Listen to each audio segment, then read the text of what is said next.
Labas! Kaip tau sekasi? How are you? So, today you will learn how to introduce yourself in Lithuanian in less than 5 minutes.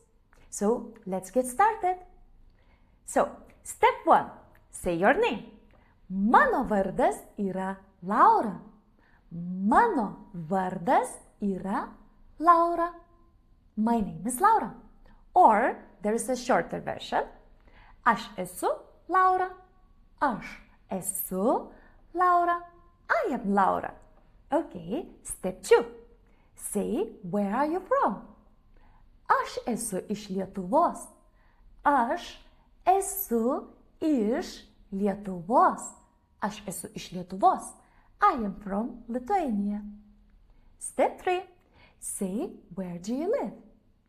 Aš gyvenu Stambule. Aš gyvenu Stambule. I live in Istanbul. Step 4. Say what you do. Aš dirbu mokytoja. Aš dirbu mokytoja. Aš dirbu mokytoja. Or again, a shorter version like when we introduced our names. Yes? Aš esu mokytoja. Aš esu mokytoja. I am a teacher.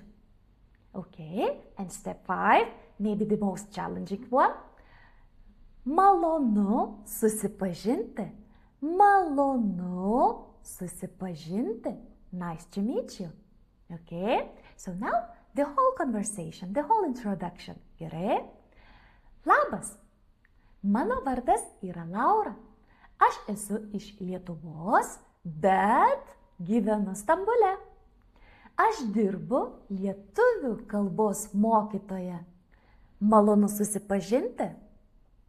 Now, pause the video and introduce yourself in Lithuanian using these 4 sentences. Okay? So, see you in the next video. Bye bye. Iki pasimatymo.